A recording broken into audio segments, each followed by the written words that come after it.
அப்புறம் பாருங்க எப்பவுமே 4 வரும் அப்படின்னு ஆவலோட எல்லாரும் எதிர்பார்த்துக்கிட்டு இருக்கீங்க.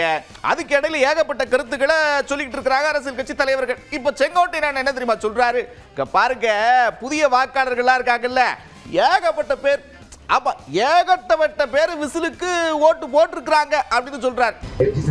முதல் வாக்கு அளிக்கின்ற அத்தனை பேரும் புதிய மாற்றத்தை, எதிர்கால தமிழகத்தை ஆளுவதற்கு ஒரு சிறந்த தலைவர் நமக்கு கிடைத்திருக்கிறார் என்ற எண்ணங்களை மக்களுக்கு அது 4ஆம் தேதி பிரதிபலிக்கும். இந்தியாவின் சரித்திர வரலாற்றில் வெற்றி என்ற இலக்கை அவங்களுக்கு இல்ல இவங்களுக்கு இல்ல அப்படின்னு ஒரு நிலைமை வந்துருச்சுன்னா நீங்க அவங்களுக்கு ஆதரவு கொடுப்பீங்களா அப்படின்னு கேட்டார். ஒருவேளை பெரும்பான்மை கிடைக்காத பட்சத்தில் அதிமுக கூட நீங்க வாய்ப்பு இருக்கா? பெரும்பான்மை எண்ணிக்கையில் 150 இருந்து 200 சீட்டுகள் நாங்கள் வெற்றி விடுவோம். அதுதான் இந்த தமிழ்நாட்டின் இலக்காக இருக்கிறது, மக்களுடைய மனதில் இருக்கிறது. நேற்றைய கூட நான் ஒரு மாலுக்கு சென்றேன். ஒரு 100கணக்கான பேர் வரவேற்று பேசினார்கள். விமானத்தில் வருகிற போதும் ஒரு 10-15 பேர் படம் எடுத்தார். இதெல்லாம் வியக்கத்தக்க ஒன்று. இதுவரையும் நான் காணாத ஒரு காட்சியை கண்டேன். அண்ணன் பயங்கர கான்பிடண்டா இருக்கா. அப்படி இங்க பாருங்க, நாங்களே 200க்கு மேல ஜெயிக்கிறப்ப எதுக்குங்க நாங்க ஆதரவு கொடுக்கணும்னு கேட்டார். சரி, இதே கேள்வி அந்த பக்கம் கேட்போம் அப்படின்னு பாஜக மாநில தலைவர் நயினா நாகேந்திரன் கிட்ட கேட்டிருக்கிறாங்க. அதுக்கு அவர் என்ன தெரியுமா சொன்னாரு பாருங்க. கொங்கு சட்டசபை ஏற்படும் பட்சத்துல தேசிய ஜனநாயக கூட்டணி விஜயனுடைய ஆதரவை கோருமா? நிச்சயமா அவரு அதிகப்படியான தொகுதியில் ஜெயிக்கிறதுக்கான வாய்ப்பே கிடையாது, அதுக்கான பேச்சே இல்லை. பாருங்க, அவங்க சொல்றது ஒன்று செய்யறது ஒன்று. என்னைக்குமே அவங்க சொல்றதுக்கும் செய்யறதுக்கும் சம்பந்தமே இருக்காது பாத்துங்க அப்படின்னு சொல்றாரு சபாநாயகர் அப்பாவு. பாரதிய ஜனதா கட்சி பேச்சுக்கும் செயலுக்கும் எந்த சம்பந்தமும் கிடையாது. இந்த தேர்தல் முடியது வரை நம்முடைய சிலிண்டர் விலை, எல்பிஜி கேஸ் விலை கூட்ட மாட்டேன்னாங்க, வணிக சிலிண்டர் விலை கூட்ட மாட்டேன்னு சொன்னாங்க, பெட்ரோல் டீசல் விலை கூட்டப்பட மாட்டேன்னு சொன்னாங்க. அது அவ்வளவும் ஏமாத்து, சதி. புரிஞ்சுக்கிட்டே இப்போ கேஸ் சிலிண்டர் விலைகள் 3000 ரூபாய், இப்போ 3250 ரூபா நம்ம தமிழ்நாட்டில் வணிக சிலிண்டருடைய விலைனாலும் 4000 ரூபாய் குறைஞ்சி நீங்கள் எங்கேயும் வாங்க முடியாது. 4000 ரூபாய்க்கு கொடுக்கறது யார் அப்படின்னு சொன்னா பாரதிய ஜனதா கட்சி சார்பாட்டு அந்த இயக்கத்தை சேர்ந்த நண்பர்கள் வச்சிருக்கக்கூடிய கேஸ் சிலிண்டர் மட்டும்தான் அவங்களுக்கு சப்ளையும் இருக்கும், 4000 ரூபாய்க்கு விற்கவும் செய்வாங்க. எந்த நிலையிலும் மக்களிடம் சுரண்டுவதை தவிர்க்கவே மாட்டார்கள். இப்படி ஆளாளுக்கு சிலிண்டர் விலை அதிகரிப்பு தொடர்பா விமர்சனங்களை வச்சுக்கிட்டு இருக்க அண்ணன் நயினா நாகேந்திரன் என்ன சொல்றாருன்னா, என்னங்க பேசிக்கிட்டு இருக்கிறீங்க, உலக நடப்பு நாட்டு நடப்புலாம் தெரியுமா பாருங்க, பக்கத்து நாட்டுல சிலிண்டரே கிடைக்க மாட்டேங்குது, அந்த அளவுக்கு தட்டுப்பாடு இருக்கிறப்ப நாம அதெல்லாம் இல்லாம இருக்கிறோம், என்ன இப்படி பேசுறீங்க அப்படின்னு கேட்கிறார். உலக நாடுகள்ல இன்னைக்கு எவ்வளவு ஒரு மோசமான ஒரு சூழ்நிலை இருக்கு. பக்கத்து நாடுகள்ல கேஸே கிடைக்கிறது இல்லை. இன்னைக்கு பாத்தீங்கன்னா ஈரான்ல குண்டு வீச்சு, இஸ்ரேல் குண்டு வீச்சு, பல பிரச்சனைகளுக்கு மத்தியிலையும் இந்தியாவுக்கு மட்டும்தான். ஏன்னா இந்தியா உலகத்துடைய நட்பு நாடு, எல்லா நாடுகளும் ஈரானுடைய நட்பு நாடு, எல்லா நாடு. நம்முடைய பிரைம் மினிஸ்டரும் அதே மாதிரி எல்லா இன்னைக்கு உலக நாடுகள் தலைவர்களுடைய ஒரு நட்பு தலைவர்ல மிக சிறந்த தலைவர். எப்பொழுதுமே பாரதிய ஜனதா கட்சியை பொறுத்த மட்டும் கேஸா இருந்தாலும் டீசல் பெட்ரோல் எதுவாக இருந்தாலும் நிச்சயமா மக்களுடைய நலன் கருதி எல்லா முடிவுகளும் நிச்சயமா. என்ன சும்மா சும்மா சிலிண்டர் விலை ஏறி போச்சு, சிலிண்டர் விலை ஏறி போச்சுன்னு சொல்லிட்டு இருக்கிறீங்க. உலகத்துல என்ன நடந்துகிட்டு இருக்கு தெரியுமா? இவ்வளவு நடந்தும் பெட்ரோல் டீசல் விலை ஏத்தி இருக்கிறாங்களா, வீட்டு சிலிண்டர் விலை ஏத்தி இருக்கிறாங்களா, அதெல்லாம் யோசிச்சு பாருங்க அப்படின்னு கேட்கிறாங்க அக்கா. உலக அரங்கில் ஒரு போர் நடந்து கொண்டு இருக்கிறது, உலகத்தில் ஒரு சூழ்நிலை நிலவி கொண்டு இருக்கிறது. நீங்கள் பெட்ரோல் டீசல் விலையை நீங்கள் பார்த்தீங்கன்னா, எனக்கு அதே மாதிரி வீட்டு சிலிண்டரை பார்த்தீங்கன்னா அதில் எந்த விதத்திலும் ஏற்றத்தை கொடுக்கல. பெட்ரோல் டீசல் விலை பல மடங்கு எல்லா நாடுகளிலும் ஏற்றம் கண்டுவிட்டது. நம்ம நாட்டு மக்கள் மீது அந்த பளுவை சுமத்தக்கூடாது என்று பொருளாதார ரீதியாக எவ்வளவோ முயற்சிகளை மரியாதைக்குரிய பாரத பிரதமர் செய்து கொண்டிருக்கிறார். அதனால இது தற்காலிகமாக ஒரு ஏற்றம் தான். நிச்சயமாக பாரத பிரதமர் மக்கள் மீது எந்த பளுவையும் ஏற்ற மாட்டார். அதுக்கு உதாரணம் உலக நாடுகள் எல்லா இடங்களிலும் எண்ணெய் நாடுகளில் போர் நடந்து கொண்டிருக்கிறதுனால பிரச்சனைகள் இருக்கும் பொழுது பெட்ரோல் டீசல் விலை ஏற்றப்படாமல் இருப்பது நமது மரியாதைக்குரிய பாரத பிரதமரின் ஒரு நிர்வாக திறமை என்பதை நாம் தெரிவித்துக் கொள்கிறோம். அதனால நம்ம பாதுகாப்பாக இந்த நாட்டை வைத்திருக்கிறார் என்பதை நம்ம சிந்திக்கணும். ஏன் சார், இந்த தேர்தலுக்கு பிந்தைய கருத்து கணிப்புன்னு ஏகப்பட்ட கருத்து கணிப்புலாம் வந்திருக்கு, அது சம்பந்தமா நீங்க என்ன நினைக்கிறீங்க அப்படின்னு கார்த்திக் சிதம்பரத்துக்கிட்ட கேட்டோம். அவர் என்ன தெரியுமா சொன்னாரு பாரு. எல்லாம் சீரியஸாவே எடுத்துக்கிறது இல்ல, எல்லாம் பொட்டியை திறந்தாதான் தெரியும். 75,000 பூத்துலயும் என்னை பொறுத்த வரைக்கும் எண்ணினாதான் தெரியும் யார் ஜெயிக்கிறாங்கன்னு. அதை எண்ணி பார்த்துருவோம். நம்ம மக்கள் வாக்களிச்சுட்டாங்க. மக்கள் தீர்ப்பு மகேசன் தீர்ப்பு. திங்கட்கிழமை அன்னைக்கு 75,000 பூத்துல என்ன வாக்கு வருகிறதோ அதுதான் தீர்ப்பு. இது மேல ஒன்றும் ஏசியா ஒன்றும் கிடையாது. All these are speculations. Every political party, every alliance and every candidate is confident. I have never met a political party, political alliance or a candidate who is not confident. So everybody is confident and have faced the election. So we will see what happens on Monday. பாருங்க, இந்த கருத்து கணிப்பெல்லாம் அப்படித்தான் சொல்லிக்கிட்டு இருப்பாங்க. ஆனா மே 4ஆம் தேதி மக்களுடைய எண்ண ஓட்டம், மக்களுடைய கருத்து என்ன அப்படின்றது தெரிஞ்சு போகுமா இல்லையா அப்படின்னு கேட்கிறார் நயினார் நாகேந்திரன். கருத்து கணிப்புகள் மேல அது முறையா இருந்தா நல்ல நம்பிக்கை இருக்கும். நிறைய இடங்கள்ல கருத்து திணிப்பு தான் இருக்கு. அது திமுக கூட்டணி சார்பா நிறைய கருத்து திணிப்புகள் வந்திருக்கு. ஆனால் கருத்து கணிப்பை பத்தி நம்ம இப்ப பேச வேண்டிய எந்த அவசியமும் இல்லை.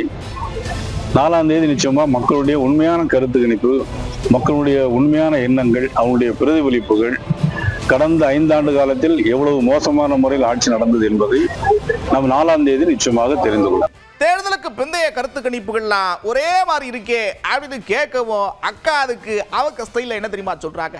ஒரே மாதிரி இருக்கா, ஒரு மாதிரி இருக்கா அப்படின்னு கேட்கிறாங்க. இல்ல மற்ற கட்சிகள் அப்படிதான் சொல்லுவாங்க. ஆனா நீங்களே சொல்றீங்க 4 கருத்து கணிப்பு ஒரு மாதிரியா இருக்குன்னு. ஒரு மாதிரியா இருக்க, ஒரு மாதிரியா இருக்கான்னு எனக்கு தெரியல.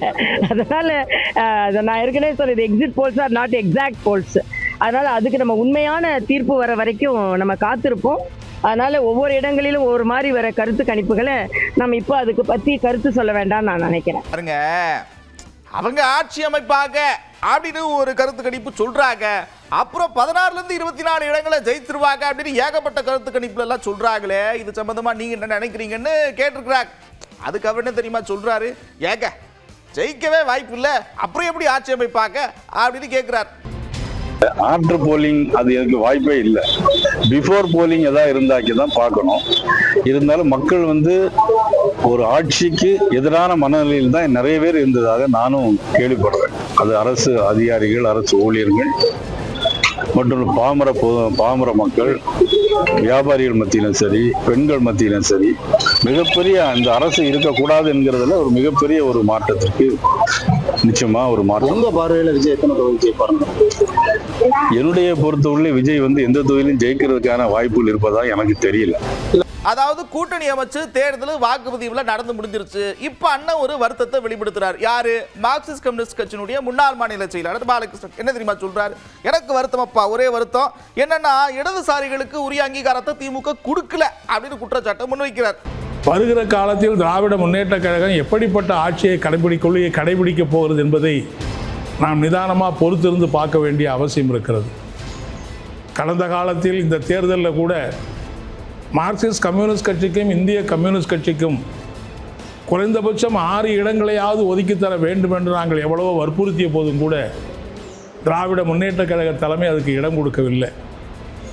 ஒரு இடதுசாரிகளை ஒரு கட்டுக்குள்ள இடதுசாரிகளுக்கு உரிய அங்கீகாரத்தை தருவதற்கு திராவிட முன்னேற்ற கழகம் மறுத்துவிட்டது என்பதுதான் யதார்த்தமான உண்மை.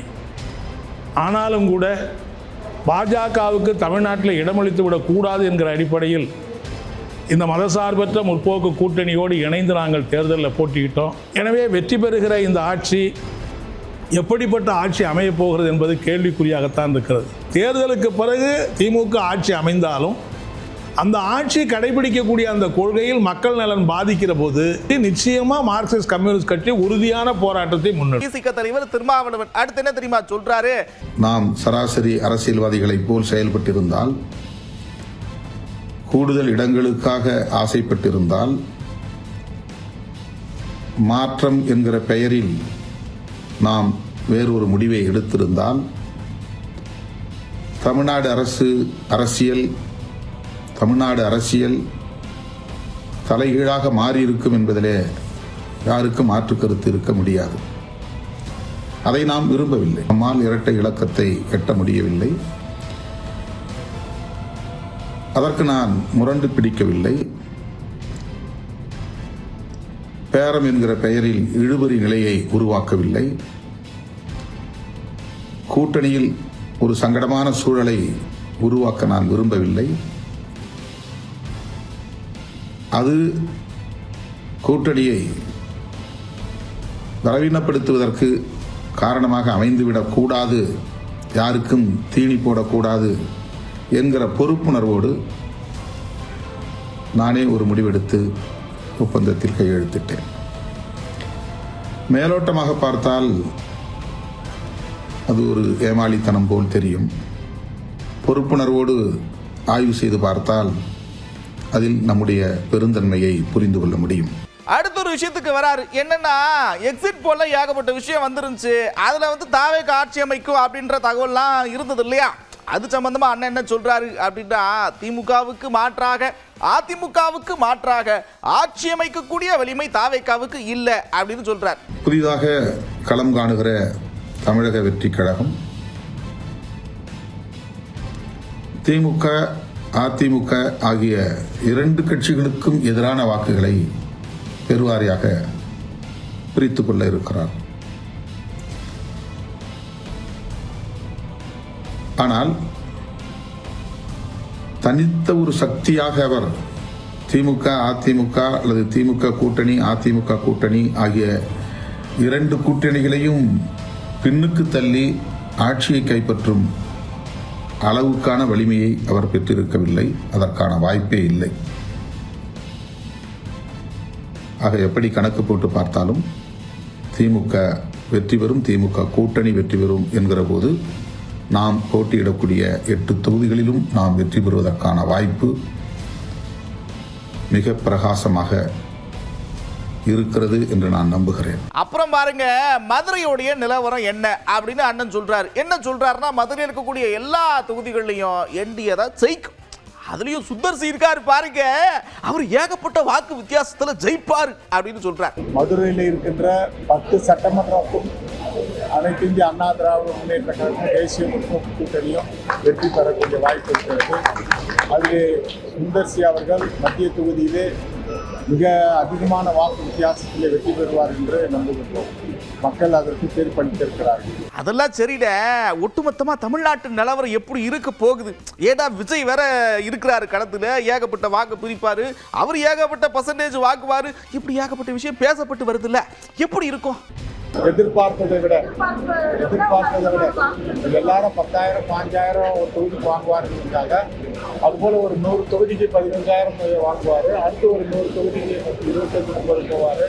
ஒரு 40-50 தொகுதியில் செகண்ட் வரலாம். ஒரு பல தொகுதிகளில் ஒரு சில தொகுதிகளை ஜெயிக்கலாம். இந்த தேர்தலை பொறுத்தவரை 40,000 80,000 வாக்கு வித்தியாசத்தில் வெற்றி பெற்றார் என்ற செய்தியெல்லாம் இருக்காது. யார் வெற்றி பெற்றாலும் 3,000 5,000 10,000 தான் இருக்கும். ஆனாலும் தாவேகா விஷயம் அப்படின்னு வந்துட்டா ஏகப்பட்ட பேர் என்ன சொல்றாங்கன்னா, ஆமாமா நிச்சயமா தாக்கத்தை ஏற்படுத்துவார் அப்படின்னு சொல்றாங்க. இன்னும் சிலர் என்ன சொல்றாங்கன்னா, என்னங்க அவர்லாம் ஒரு தாக்கத்தை ஏற்படுத்த மாட்டார் அப்படின்னு சொல்றாங்க. இப்போ அண்ணன் என்ன சொல்றாருன்னா பாருங்க. ஏன்னா புதுசாக ஒரு கட்சி ஆரம்பித்து ஒரு தாக்கம் இருக்கும். அது நடிகர் விஜய் பொறுத்தளவில் அரசியலில் ஒரு முன்னணி நட்சத்திரமாக தமிழகத்தில் உள்ள 2-3 நட்சத்திரங்களும் முன்னணி நட்சத்திரம் இருக்கார். அது மாறுபட்ட கருத்தில் படங்களும் திரைத்துறையில் அவர் இன்றைக்கி சிறந்த இடத்துல முன்னணி நட்சத்திரமாக மக்களால் ஏற்றுக்கொள்ளப்பட்டு கலைஞராக இருக்கார். அவர் அரசியலுக்கு வந்திருக்காரு. கேப்டன் விஜயகாந்த் வந்த போல் அவர் இன்றைக்கி வந்திருக்காரு. எனவே இந்த முதல் தேர்தலில் மக்கள் பார்க்கிறதுக்கு ஒரு கூட்டம் வேறு, வாக்களிக்கின்ற நேரத்தில் வருகின்ற நிலை வேறு. வாக்காளர்கள் எந்த ஆட்சி வந்தால் நல்லது, எந்த ஆட்சி அமைய வேண்டும், இதுவரை செய்த ஆட்சிகளை தான் செய்து தூக்கி பார்ப்பார்களே தவிர இதுவரை தமிழக அரசியல் வரலாற்றில் அப்படிப்பட்ட நிலை இல்லை. புரட்சித் தலைவர் எம்ஜிஆர் கட்சி ஆரம்பித்த உடனே ஆட்சியை பிடித்தார் என்று சொன்னால் அவருடைய நீண்ட அரசியல் பாரம்பரியம் என்பது வேறு. அடுத்து ஒரு பிரபலமான நடிகை என்ன சொல்றாங்க அப்படின்னா, எனக்கு ஓட்டு தமிழ்நாட்டில் இல்லையப்பா, கேரளால ஓட்டு இருந்து போச்சு, அந்த வருத்தம் இருக்கத்தான் செய்யுது அப்படின்னு சொல்றாங்க. ஏன் தெரியுமா அதை சொல்றாங்க பாருங்க. எனக்கு ரொம்ப சந்தோஷம் தான். எனக்கு விஜயண்ணா ரொம்ப பிடிக்கும். இது ஒரே ஒரு ஆமா, ரொம்ப கேரளால இருக்க இங்க ஓட்டு இல்லை, அதுதான் எனக்கு ரொம்ப கஷ்டமா இருந்தது. என்னோட ஃப்ரெண்ட்ஸ் நிறைய பேர் விஜய் சார் ஃபேன்ஸ். அப்ப இது அந்த வருத்தம் இருந்தது எங்களுக்கு. ஐயோ, இந்த வாட்டி தமிழ்நாட்டுல போய் இருக்கலாமே ஓட்டு இல்லையேன்னு. அம்மா ரொம்ப விஷஸ் ப்ரேயர்ஸ் எல்லாமே இருக்கு. ஏன்னா எனக்கு அது நம்ம இந்த பொலிட்டிக்ஸை பற்றி பேசாது இதெல்லாம் எல்லாரும் சொல்வேன். ஆனால் அவர் பேசுற வார்த்தைகள் கேட்கும்போது. ஏன்னா அந்த மனிதனுக்கு எந்த தேவையுமே இல்லை இப்போ பொலிட்டிக்ஸ்ல வருது. ரொம்ப கம்ஃபர்டபுளா இருக்கு, மக்களோட அன்பு இருக்கு, ஆதரவு இருக்கு, எல்லாம் இருக்கு. ஆனா இப்போ அவர் பொலிட்டிக்ஸ்ல வரணும்னா அவருக்கு மக்கள் மீது ஒரு அன்பு இருக்கு. அவருக்கு ஒரு திருப்பி எனக்கு கொடுக்கணும், எனக்கு இவ்வளவு கொடுத்த மக்களுக்கு எனக்கு திருப்பி கொடுக்கணும், அந்த ஒரு ஃபீலிங்னால தான் அவர் வருது இல்லை. So I want to encourage that. எனக்கு அது பார்க்கும்போது ஏதோ ஒரு ரொம்ப பயங்கரமா இருக்கு, நல்லா இருக்கு பார்க்கும்போது. சரி, வரணும்னு ஆசை இருக்கு, ரொம்ப ஆசை இருக்கு. My prayers also. பார்க்கும்போது எல்லாம் மீடியால எல்லாம் பார்க்கும்போதும் அப்படிதான், மக்களுக்கும் அதே ஆசை இருக்குன்னு தோணுது. ஆனா நான் அது பேசக்கூடாது, மக்கள் தான் அதை பேசணும்.